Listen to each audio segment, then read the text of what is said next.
Thank you for watching, liking, commenting, sharing, and subscribing right now.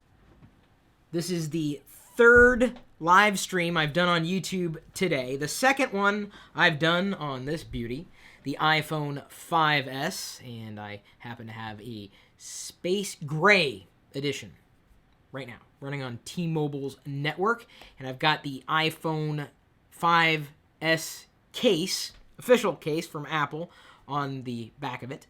I've had a chance to play with it in between doing the live streams today, and I'm here to give you my thoughts, initial impressions, after doing a hands-on. Covered a bit of this in the unboxing. We've linked to that video and the other videos I've done today in this video's description. Also down there is a link to one of our sponsors, go.tagjag.com. Try that again, go.tagjag. Just tap the link. /online backup. If you're looking for a backup solution, you want to check this out, if only because they made it possible for me to do this video for you. So I applaud them. I appreciate the support they've given, just as I appreciate the support you've given. Thanks again for liking this video, the hundreds of you who did before I even streamed it. I appreciate the faith and hope to deliver that back to you tenfold. We will be taking questions, and I will hopefully be answering them from you. So if you have any questions, feel free to ask them. Let me go ahead and zoom in over here on my little side of the production machine. Make sure everything is going as smoothly as it possibly can be. Someone says that they missed the square icon on the home button. Now that is speaking to the old home button that we've been used to for every iOS device up until now. That square is gone. There are a lot of differences, really, between the 5, or even the 5C, and the 5S. Not just in price, certainly in construction as well. Honestly, I've had the iPhone 5 for a year.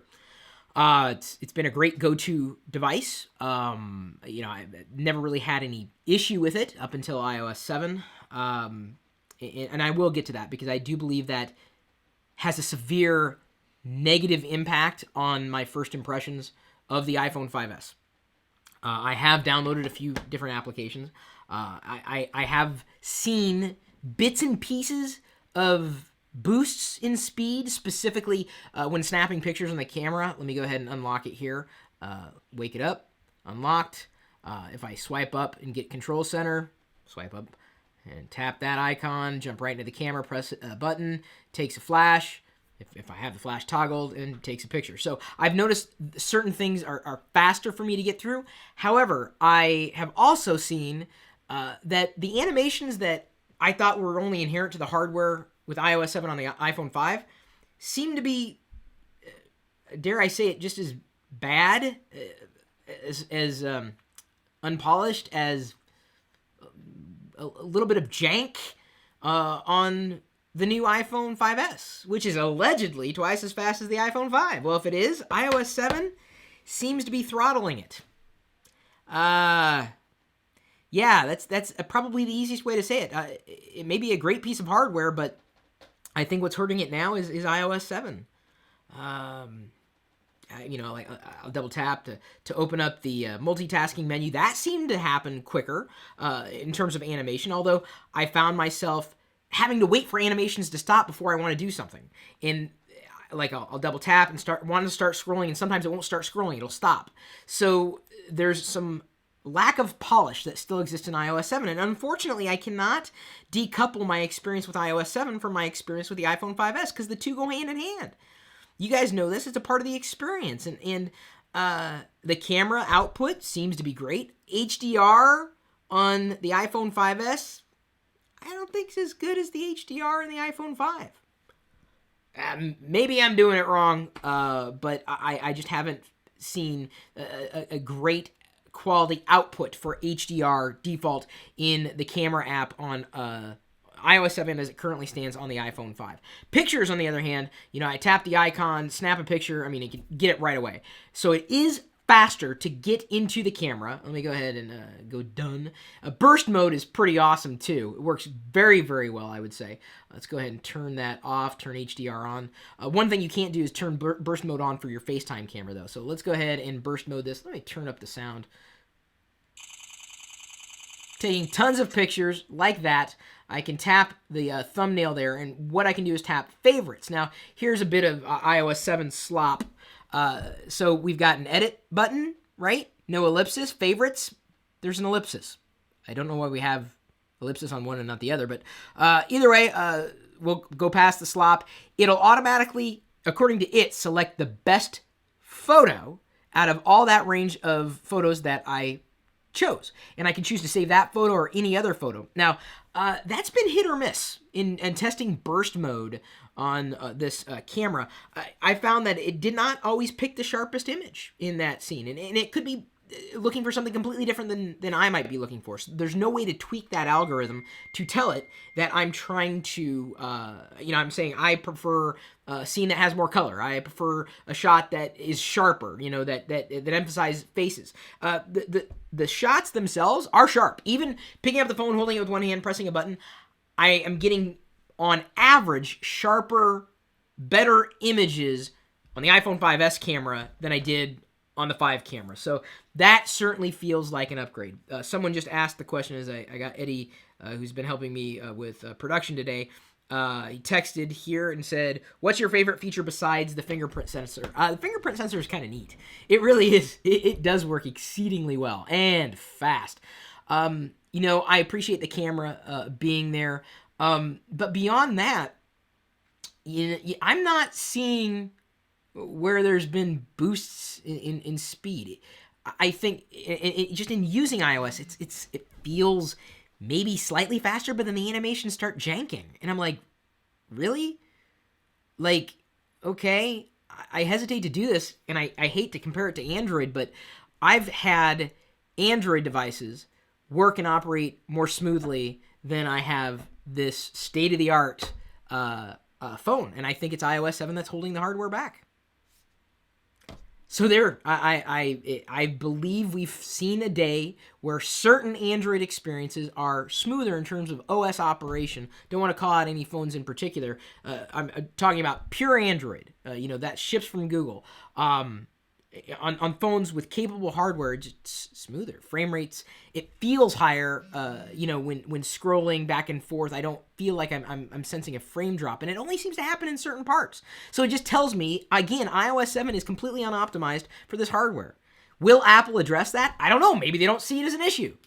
I honestly don't know. They don't see parallax that is sloppy design, like I get this notification that's conflicting with information in the menu bar up there. They don't see that as slop. It's just is slop.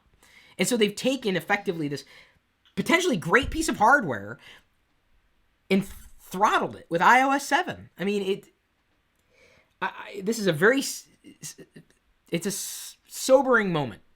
And maybe, as I use it more, I'll get to feel it's better. I felt a big leap. When I moved from the 4S to the 5, I was like, I could tell the difference. I mean, everything was just fantastically better. I have not seen an experience that has been fantastically better on the 5S compared to the 5. Now, you might ask, well, what about Infinity? You guys know what the hell this is. Infinity Blade 3. I'm running it here. I played around with it. Looks fantastic. Seems fantastic. In fact, if I go into the App Store, I can tell you exactly what's been updated inside the app. Infinity Blade 3. They just released an update. What's new? The iPhone 5S features, hang on, I gotta look over my glasses, I'm getting old. Full screen anti-aliasing, bloom, full screen vignettes, distortion, high resolution shadows, environmental reflections. Looks crazy awesome. It does. In fact, I thought they were cutscenes, but you can pan around in cutscenes. They're not cutscenes. So that tells me the app is optimized. The problem is, Apple, I don't know what they're doing with iOS 7, but I think it's holding a lot of my experience at bay. Some things are smoother, other things aren't. Some things seem faster, other things don't. Just depends on what you do or what you're doing and really what you're looking for. This is pretty much the iPhone 5 with a fingerprint sensor, an upgraded camera, and faster internals. No doubt about it. Empirically faster. It just doesn't feel any faster other than in bits, in pieces. I gotta wait for the animation to complete before I can move on with life? Really? Oh, I can't tell you how many mishaps I've had with iOS 7. Seriously, I have it out for that thing. The software sucks. I don't care if the hardware's great.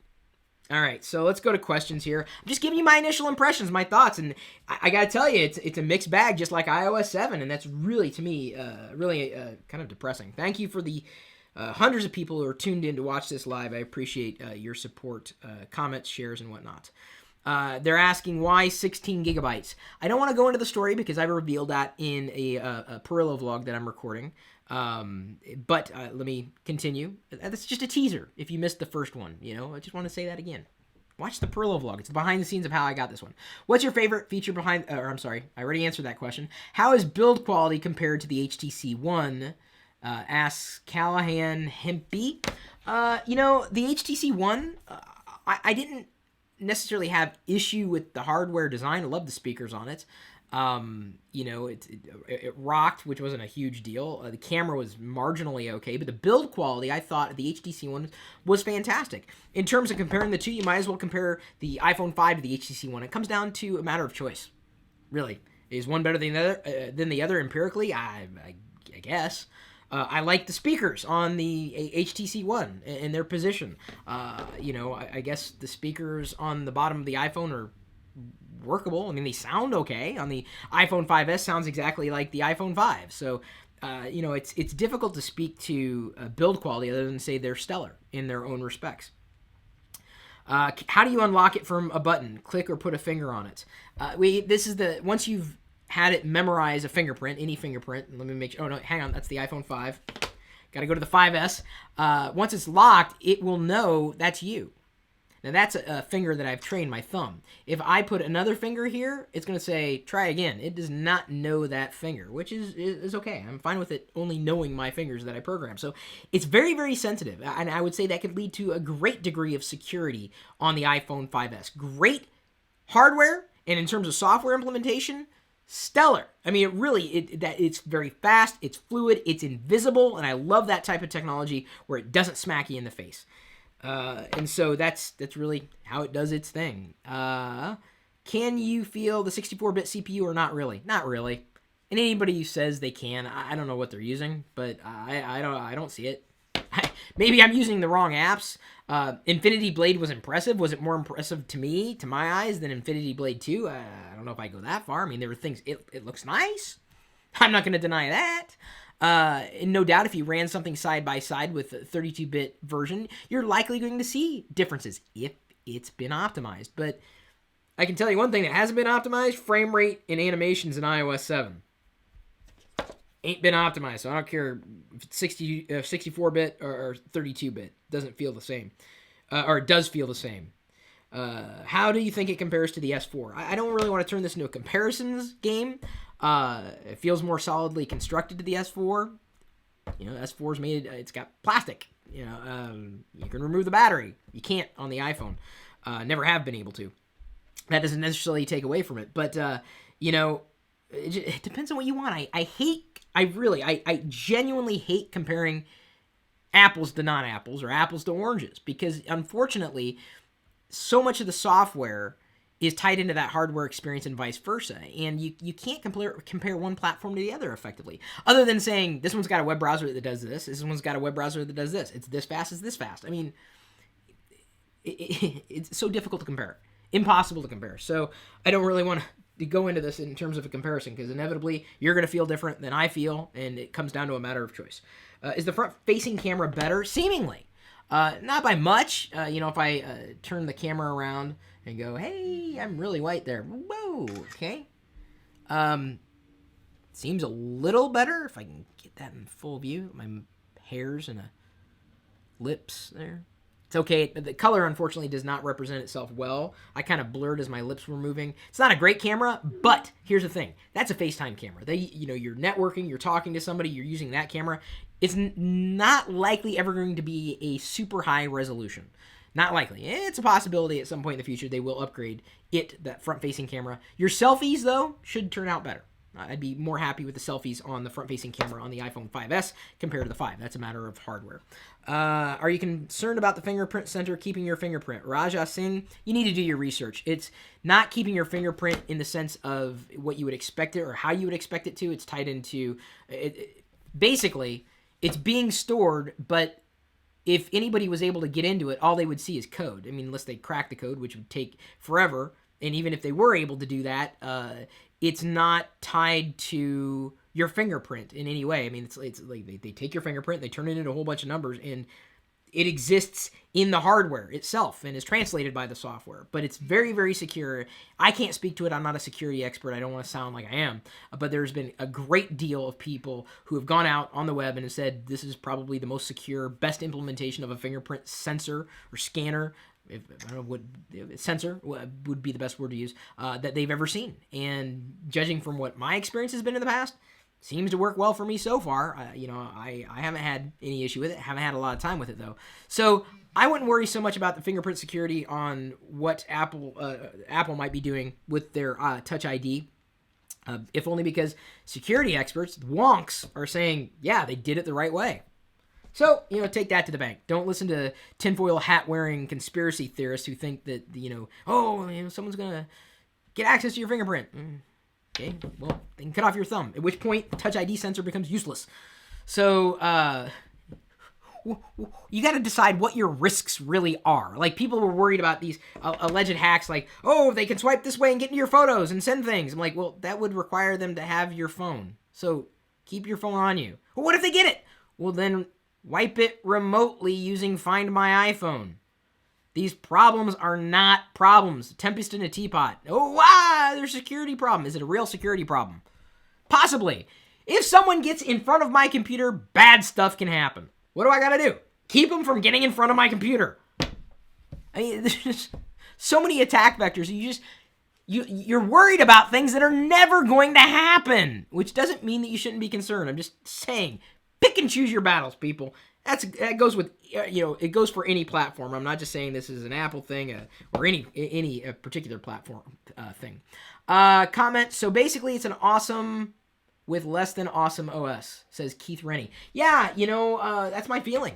Love the fact that it is upgraded hardware. Love the fact that it's a better camera. Love the fact that it's got the fingerprint or the Touch ID sensor. But I'm going to be very interested in seeing how iOS unfolds in the coming years. Suffice it to say, I think they have insanely stiff competition, and I can no longer consider iOS a best-in-class mobile OS. In terms of what would be a best-in-class, I'll leave that up to your imagination, but I don't think Apple's it. I don't think iOS 7 is it. Chris, don't have a false sense of security that the missus can't get your phone. Well, duh. If I lock it down with my fingerprint sensor and she doesn't have, my fingerprint, okay, well, what's she gonna do? Cut off my thumb? I mean, okay. All right, so, moving along. You guys, all right, well, I don't know who you married, but, is the display quality better than the iPhone 5? Absolutely not. It feels like the exact same display. It feels like I'm holding onto an iPhone 5, looking at an iPhone 5. It really does, and I maybe some experiences are a little better, not dramatically, not the way that Apple's making them out. That is for sure. Other questions? Let's see here.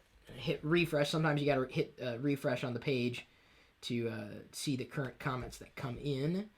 I came into this live stream like a wrecking ball. Okay, we did not have to go there, really. I did not want to go there at all. If you want to go there, I guess I can twerk. If that would make this video for you, my initial impressions kind of I don't know. I'm not like, maybe I'm more realistic. I don't set lofty expectations. I try to set realistic expectations, and my realistic expectation is that faster hardware is going to seem like faster hardware. I'm telling you, dude, it don't. iOS 7. No, it don't. All right, a couple other questions before we go ahead and close her out. Feel free to ask them. And by the way, thanks again for staying tuned for this entire feed. And yes, I will continue to use the iPhone 5 I have every intent on this being my primary phone. I live inside of Apple's ecosystem, love AirPlay. Love certain features of iOS. Love messages and FaceTime, and it just makes my life more convenient. I see no reason to necessarily switch. However, that being said, you've seen my shelf of mobile phones. I've got all the mobile OSs sitting right there at my beck and call, and I'm trying, and I am looking, and I am absolutely all about balance. I am a fan of balance, huge fan. Someone wants to cut the rope test. I don't have it downloaded on here. Give me a second. I'm used to like typing in my key code, or passcode, and I don't have to do that anymore. Let's go ahead and go into App Store, featured. See, scrolling up and down seems fine. Not amazing frame rate. I'd say they're not drop frames. It's just not. How do I say it? Side by side, it just doesn't seem to be showing as many frames as I've seen on Android devices. Sorry.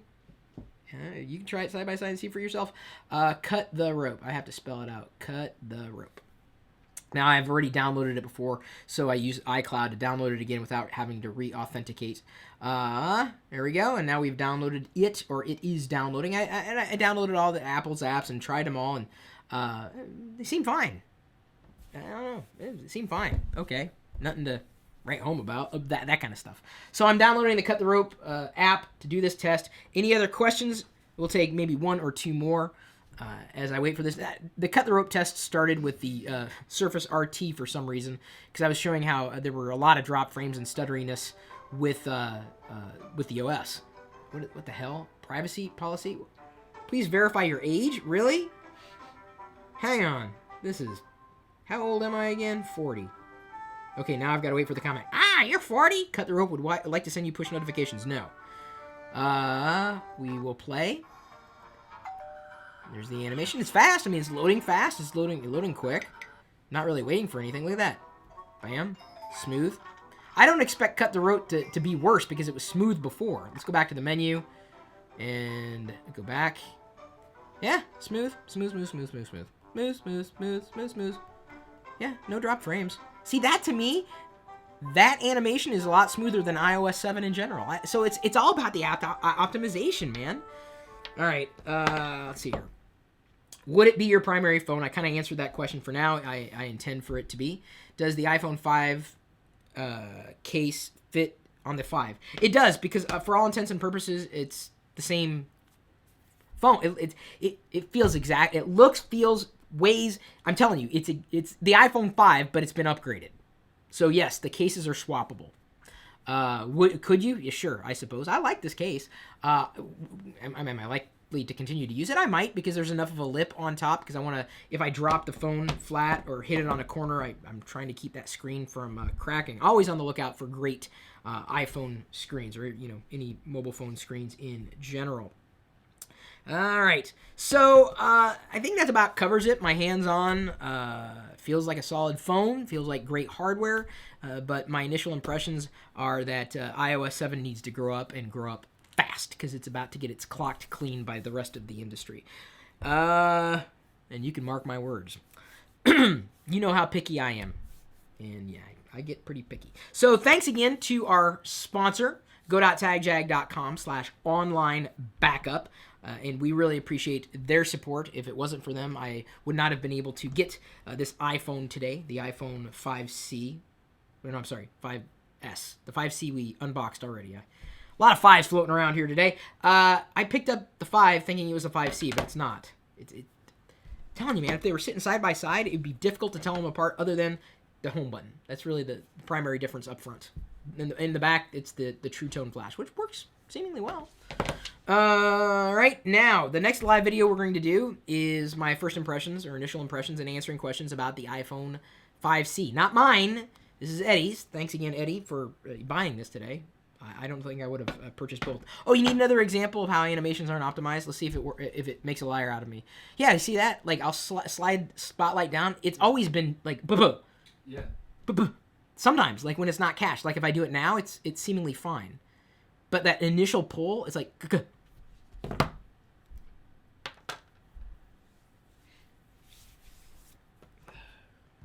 okay. Before I get too upset over iOS 7. Oh man, I'm telling you, slop. That's going to be potentially Apple's downfall in the mobile OS if they don't really take that optimization seriously. They're starting to lose their polish. All right, so enough beating Apple up. I don't want to say. I don't. People are gonna. Here's the thing. They're gonna call me a fanboy for buying it, and then they're gonna call me a jerk for picking on Apple. Either way, I lose. Yep. So you know what? Yep. If you think I'm on either side of those fences, I'm not the loser. Just saying. You're a winner. I hope everybody out there is a winner. Thanks again for all your support and understanding that this is just my perspective, my experiences. We don't have to think the same. In fact, I hope we don't. My God. The world has one Chris Pirillo. We do not need two. 3, maybe. But 2, that's awkward, really. So, I'm going to go ahead and round it out. I got to eat because I'm hungry. I'm running on fumes. I've been up for over 24 hours to do this kind of stuff for you. So, thanks again for the comments, likes, shares, subscribes. We're here for your geek lifestyle, not just tech, but other stuff that I might do. I'm rambling again. So, I'm going to go ahead and let you go. We'll see you later.